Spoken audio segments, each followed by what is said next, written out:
On the surface, it looked like an ordinary lunch, a quiet restaurant, a familiar table, a powerful boss enjoying his favorite dessert, relaxed, confident, surrounded not by enemies, but by the one man he trusted most. There was no argument, no warning, no raised voices, nothing that suggested history was about to turn. Then, Lucky Luciano stood up. He didn't reach for a gun. He didn't signal anyone. He didn't even hurry. He simply excused himself and walked toward the back of the restaurant, closing the bathroom door behind him. A mundane gesture, the kind no one questions, the kind that doesn't raise alarms. Minutes later, the most powerful mob boss in New York lay dead at the table. When police arrived, Lucky Luciano was still there, calm, cooperative, shaken, but not panicked. He told them exactly where he had been when the shots were fired. In the bathroom, washing his hands. He hadn't seen anything. He hadn't heard anything clearly. And there was nothing anyone could prove otherwise. That single detail, the timing, the location, the ordinariness of the excuse, turned a murder into a legend. This wasn't a crime of impulse or rage. It wasn't about settling a score in the heat of war.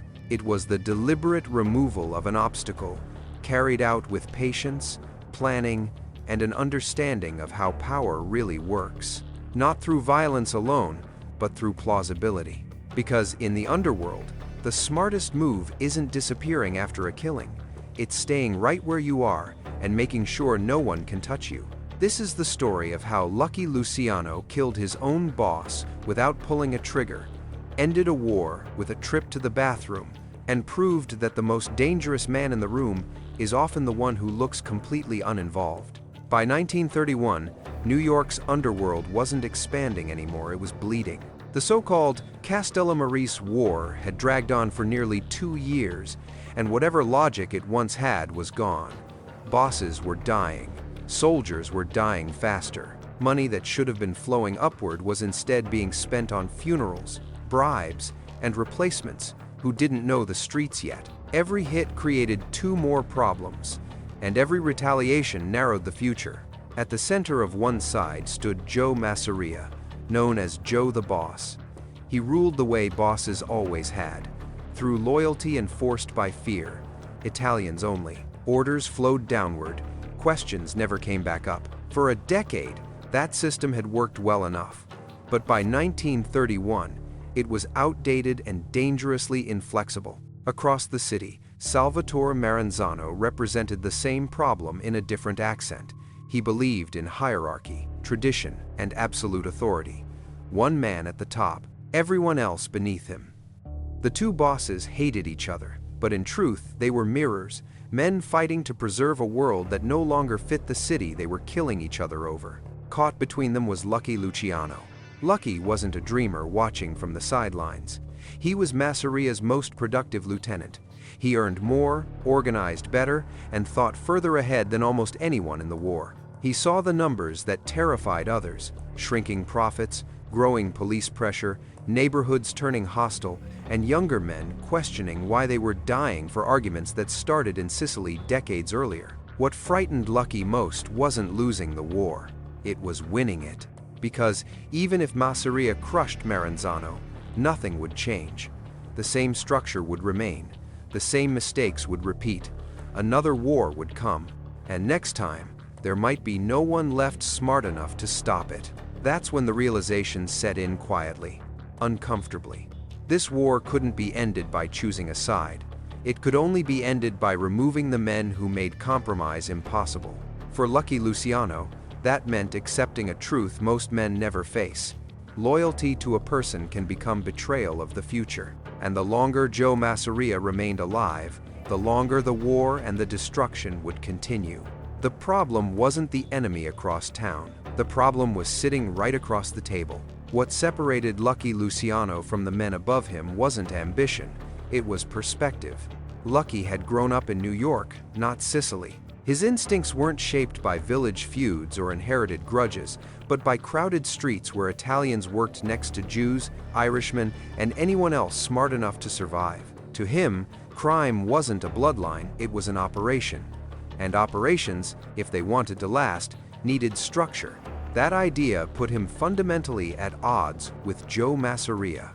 Masseria believed loyalty was absolute. You picked a boss, you stayed with him, and if the world burned around you, that was the price of obedience. Lucky saw the flaw immediately. Absolute loyalty only works when the man at the top is capable of adapting. When he isn't, loyalty becomes a suicide pact. By 1931, Masseria wasn't adapting. He was doubling down. He dismissed negotiations, ignored financial losses, ordered hits that made emotional sense but strategic damage. He didn't see that the war itself had become the greatest threat, not Maranzano, not rival crews, but the visibility, the chaos, the attention. Police pressure was increasing. Newspapers were connecting dots. Politicians were being forced to act. The city was changing, and Masseria refused to change with it. Lucky understood something else, too. Power was shifting away from men who ruled by fear alone. The future belonged to those who could coordinate, compromise, and control violence instead of worshiping it. That future required alliances beyond old ethnic lines. It required shared authority. It required men willing to vote instead of shoot. And Joe Masseria could never allow that. To Masseria, Lucky's ideas weren't innovation, they were insubordination. Cooperation with Jews, shared decision-making, a system where bosses answered to rules instead of personal loyalty, that wasn't progress. It was betrayal of tradition. That clash made coexistence impossible. Lucky wasn't plotting out of greed or impatience. He was running out of options. Every week Masseria lived, the war continued. Every month the war continued. The entire structure weakened. And every attempt to suggest a different approach was treated as disloyalty. That's when Lucky reached the conclusion most leaders never articulate out loud.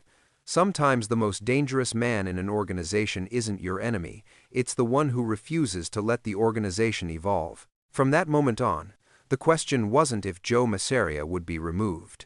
It was how to do it without tearing everything down in the process. And that meant planning something far more difficult than a hit. It meant designing a betrayal that looked like nothing at all. Once Lucky Luciano accepted that Joe Masseria had to be removed, the hardest part wasn't courage. It was precision.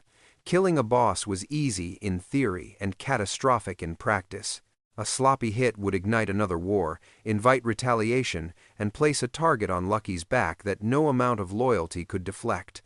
The goal wasn't just to end a life, it was to end a war cleanly, quietly, and without creating a new one. That meant rethinking what a murder looked like. Lucky understood a simple truth most gunmen missed. Violence attracts attention. Routine dissolves it.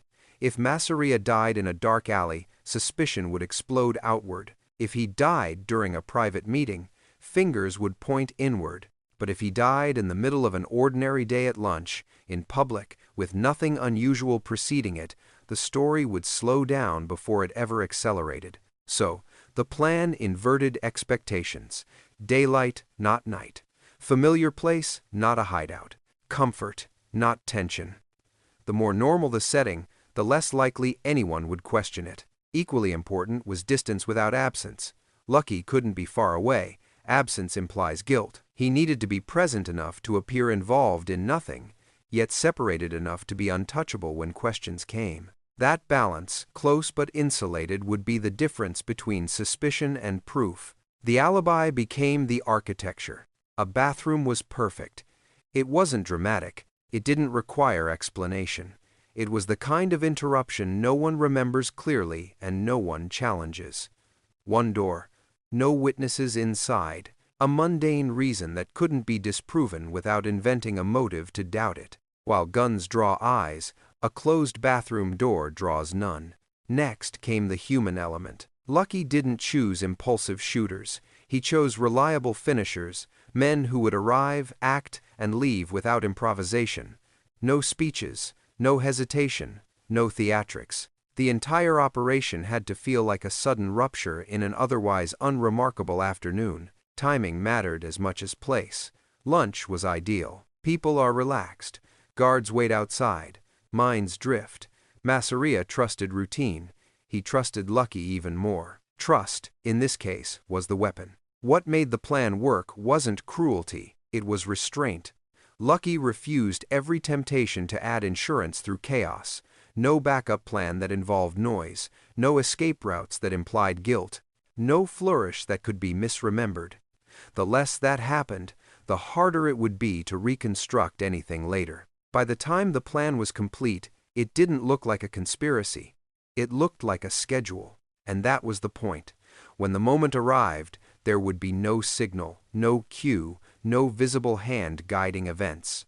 One man would stand up, another would sit down. Somewhere nearby, water would run. And when it stopped, the most powerful boss in New York would be dead without a single step leading back to the man who made it inevitable. The success of the plan depended on one principle. The perfect crime doesn't announce itself. It passes as ordinary until the result forces everyone to accept it, and by then, it's too late to ask how it happened. When the moment finally came, nothing dramatic announced it. Lucky Luciano didn't rush. He didn't check his watch. He didn't scan the room for reassurance. He did the one thing that would never be remembered clearly later. He excused himself. A chair slid back. A polite phrase. A short walk toward the rear of the restaurant. Routine in motion. That ordinariness was the shield. Inside the bathroom, Lucky closed the door and turned on the sink. The sound of running water mattered more than the lock. It created ambiguity. It blurred timing. It provided a simple explanation for not hearing clearly, not reacting instantly, not seeing anything. Water turned seconds into uncertainty. Outside, the restaurant remained what it had been moments earlier. Calm, familiar, unremarkable. That's why the interruption landed so hard. 4 men entered without haste. No shouting, no warnings, no panic. Just the abrupt appearance of intention. Joe Masseria recognized the threat too late. Habit betrayed him. He was seated, relaxed, unprotected, trusting the setting and the company. The violence was fast and final, designed not for spectacle but for certainty. The less time it took, the fewer memories could be sorted later. And then it was over. The men left the way they came in, walking, not running. The restaurant didn't erupt into chaos, it stalled in disbelief. That pause was crucial. Chaos invites witnesses. Disbelief freezes them. Inside the bathroom, Lucky waited just long enough for the room to reset itself. Not too long. Not suspiciously short. Timing was everything. When he emerged, he wasn't acting. He didn't need to. Shock is easy when you don't raise questions. He saw what everyone else saw. A body at a table. A broken afternoon. A reality that didn't yet have words. He didn't chase. He didn't scream.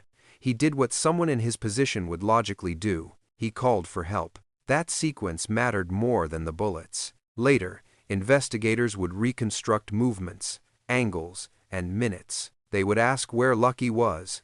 The answer would be consistent, plausible, and unchallenged by evidence. The bathroom door had been closed, the window secured. No one had seen him enter or leave at the wrong time.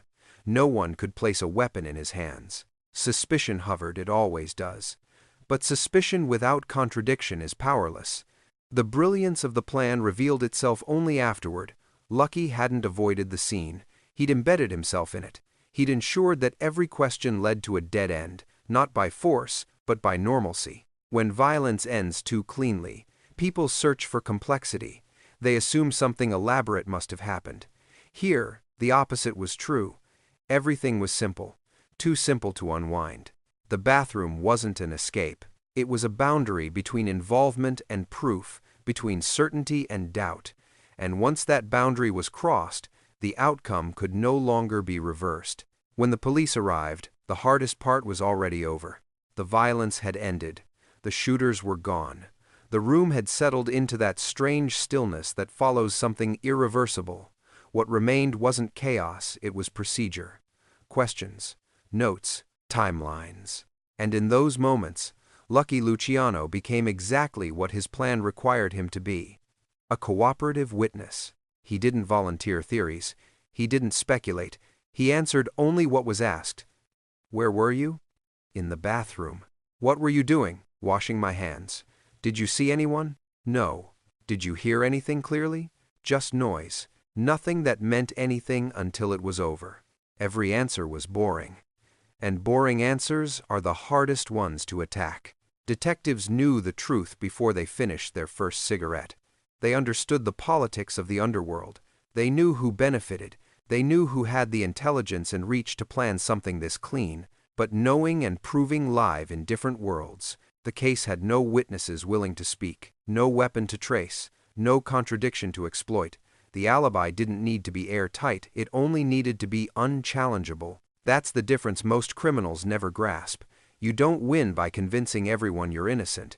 You win by making it impossible to prove you're guilty. By the end of the day, word spread faster than any police report. Joe Masseria was dead. The war he'd fueled for years ended not with a truce, but with silence. Crews stopped moving. Orders stopped coming. Territory froze. Men waited to see what would replace the old structure. What replaced it wasn't chaos. It was opportunity. Lucky didn't claim power immediately. He didn't celebrate. He didn't announce a new order. He let events settle, let others assume, let the city breathe. That restraint mattered. It prevented backlash. It prevented another scramble for dominance. It made the transition feel inevitable rather than forced. Within weeks, alliances shifted. Meetings changed tone. Decisions slowed, then stabilized. The bloodshed that had defined the previous years stopped, not because men became peaceful, but because someone had finally removed the bottleneck. The murder of Joe Masseria didn't just eliminate a boss, it invalidated a way of running things. Absolute loyalty, personal rule, endless retaliation, all of it died at that table, alongside the man who embodied it. And Lucky Luciano walked away without a charge, without a public accusation, without even a raised voice, because the real victory wasn't surviving the investigation. It was ending a war without starting another. That was the moment Lucky proved he wasn't just a participant in history, he was its editor. When people talk about this murder, they usually focus on the trick, the bathroom, the running water, the perfect timing. It sounds clever, almost theatrical, but that detail is only memorable because it hides something far more important. Lucky Luciano didn't win by fooling the police. He won by understanding how power actually transitions. Joe Masseria didn't fall because he was careless that afternoon. He fell because his way of ruling had become unsustainable. The war he refused to end was destroying money, loyalty, and control. Someone was always going to stop it. Lucky just understood that stopping it loudly would create another war, and stopping it quietly would end one. That's the real lesson of this story. The most effective betrayals don't feel like betrayal at all. They feel like inevitability. By the time anyone realized what had happened, there was no one left to punish and nothing left to fight over. The structure had already shifted. Lucky didn't step into power by declaring himself boss. He let the vacuum speak for him. He let others align themselves. He let order replace chaos without announcing the change. That restraint is why his system lasted long after men far more violent were forgotten. And that's why this murder mattered. Not because a boss died at lunch, not because a killer escaped justice, but because one man proved that control beats force, planning beats rage, and silence can be deadlier than any gun. Joe Masseria died believing he was safe, surrounded by routine, habit, and trust. Lucky Luciano walked away having proven something that would define organized crime for decades to come. The perfect crime isn't the one you get away with. It's the one that changes the rules so no one can undo it.